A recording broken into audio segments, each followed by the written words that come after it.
Hello and welcome to another episode of Women in the Workplace series.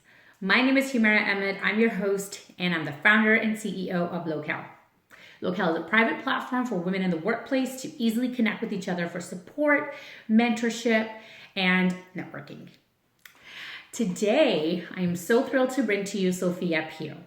Sophia is the District Vice President at Scotiabank, one of the largest banks in the world. And when I met her late last year in 2019, I just knew that we had to interview her. Her journey, her story is absolutely incredible. How she navigated the world of math. Yes, her background was in math.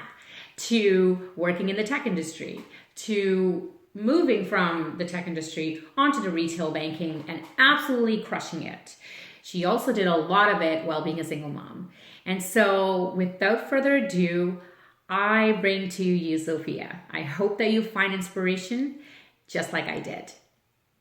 So I am really impressed that you have a background in math because it's not traditionally thought of like women in math. Like we work so hard to get women into STEM fields. Right. So how did you get into math and what was that motivation behind it? So I went to school in Toronto, and the high school that I went to, there were equally as many women as there were men, or I guess kids at the time, in both maths and sciences. So I never felt that it was something that I couldn't do, but I always loved it. Yeah. And it just seemed so black and white to me. There was no gray. You either knew it or you didn't know it. And it was a challenge that I enjoyed.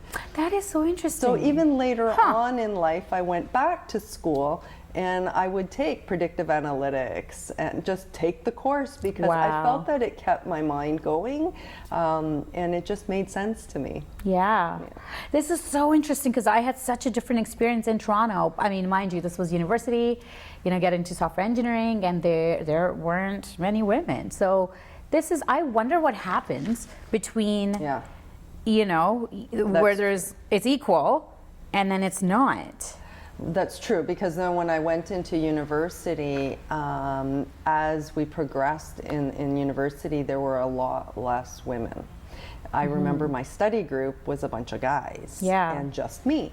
But again, it was an environment of learning, and I never really thought of it as I'm not with other women. I just felt that I was with a group of colleagues and just people that I was learning with, and we had this exam that we needed to do, or we had this program that we had to deliver. It wasn't about whether I'm with a male or a female colleague.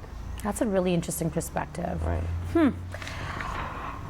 Okay, so you've also worked in tech roles. Yes. Which is, again, like we don't hear many women working in actual tech positions. It is so coveted because there's so many in administrative, marketing, HR. What was your journey? Like, how did you get into that? So my early days, my first job out of university, I worked for Bombardier. I used to design tests for aircraft components, but I didn't start there. Okay. I started hanging drawings and being the administrative person. And I said, I want to do this. I'd like to do that. And they just opened the opportunities to me. All I had to do was ask. Yeah, and take initiative. 125 men in ground test engineering. Oh my gosh. And 5 women. Wow. But all I did was keep asking for more, and they kept bringing me in and giving me more. And so in my early days, I knew as long as I had the thirst to learn, that the opportunities were always there. I just had to ask. Yeah. This is actually interesting. I did read somewhere where there's a study that mentioned that women in tech roles and leadership roles has actually over time has actually gone down. And this is surprising to me because we're doing so much work, or supposedly doing all this work to help women advance in these positions and roles, and it's actually gone down from, And I've moved out of technology. Yeah. And now I'm on the retail side, so I would probably add to that statistic as to why did I leave technology and move into the business side. And I think we still got a lot of work to do there. We really do. I think as I moved on in my career and I wanted more, no different than when I first started my career, always asking for more and always asking for more, at some point, who's around the table is just as important. And who's got your back, and who's going to help you push to that next level, and who's going to mentor you to that next level. That's when it got more difficult. So I never really realized it early in my career, but definitely when I got into the more advanced levels, in order to get into a more senior role, I really had to look back and think, okay, what are the skills that are going to help me get there? And it turns out that this role definitely fit all of the important pieces of what I was looking for in my next career level. But you said this thing, which is so interesting because it does validate that study about especially women in tech. Yes. You know, about how over 60% of the women in Canada quit their jobs mid-career. Yes. So that explains, it's true, though. I would say later on, especially when you get to a certain level at some point, it is an opportunity then to sit back and say, my career is important to me. And whether it's within technology or otherwise, I really feel I need to progress. Yeah, absolutely. And I felt that I was not getting to where I wanted to get to. And it was almost like my own midlife crisis, I guess you can say. Reviewing kind of all the roles that were available and saying, what skills can I bring forward? I was very fortunate, though, that I work for a company that does look at the skills. So I've been with the same company for 15 years. That's incredible. Which is amazing. That is incredible. I think the longest I worked for a company is like 2 years. Well, that's what it was like when I was in tech.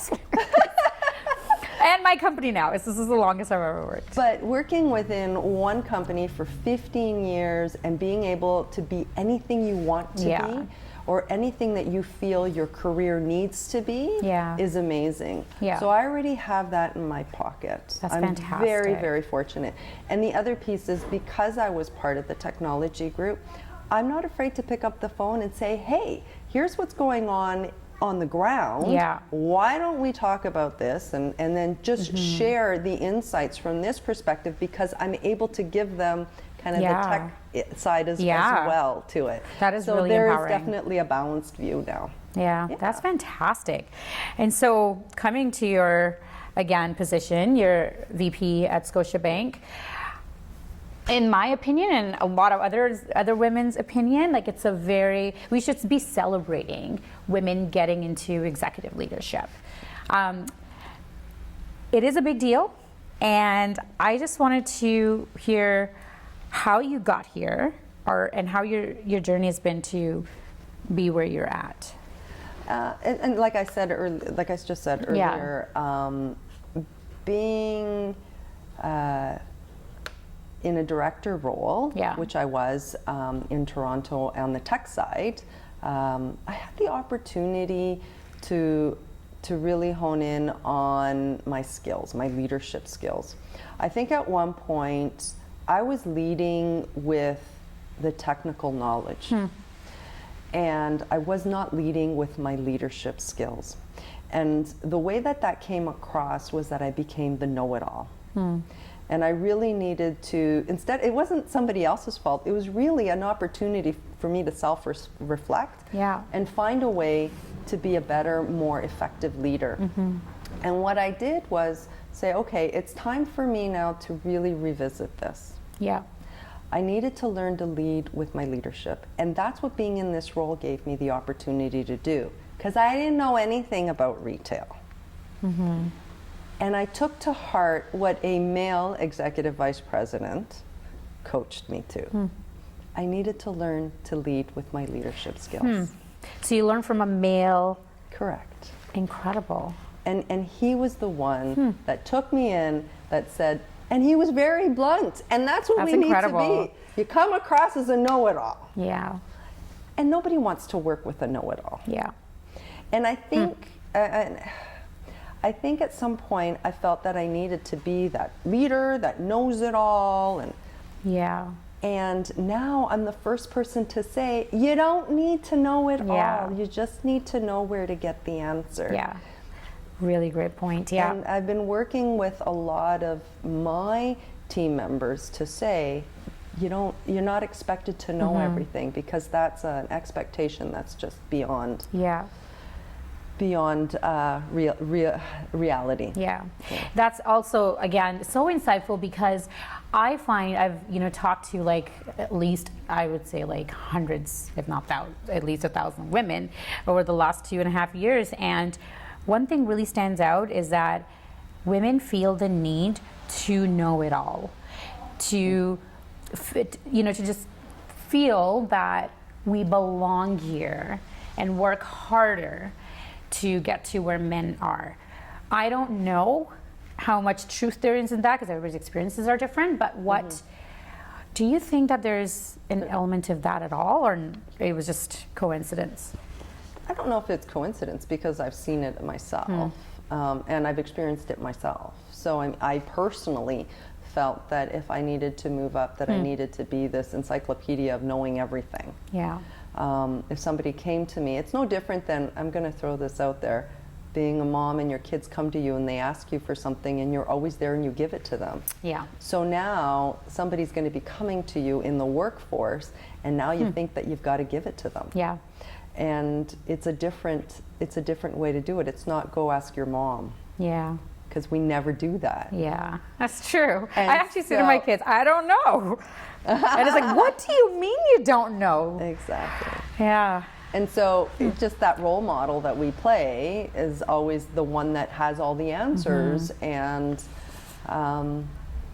sometimes, we need to adjust as well. We need to self-reflect. Yeah, that's great. I'm going to ask you this last question, which is one of my favorite questions, is being a working mom, balancing a career that is very demanding, is extremely hard, and I know it.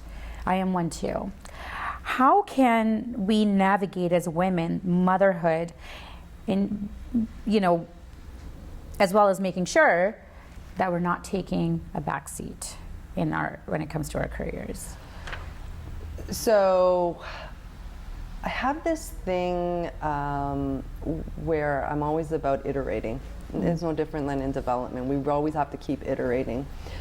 What's important as women who start to move up and we start to iterate and do just a little bit better and just a little bit better. When we get to that just a little bit better and we're responsible for others as well, we need to make sure that we're mindful of the fact that we were once there too, and give women that opportunity. I had a situation where I would have given a role to somebody else, but because this particular person who was worthy of this role had to take a little time out for family reasons, wasn't going to be there when the job posting went up. Right. So now I'm in that position right now to say, she's the right person for this role. I'm going to hold off to make sure that she has this role. That's incredible. And it's little things like that that we can do, that we need to self-reflect, that we need to iterate on. And then you will see more women in those roles and wanting to work like that, and then help others as well. It's about finding the right teammate, but also having the right mindset to have the right team. Yeah.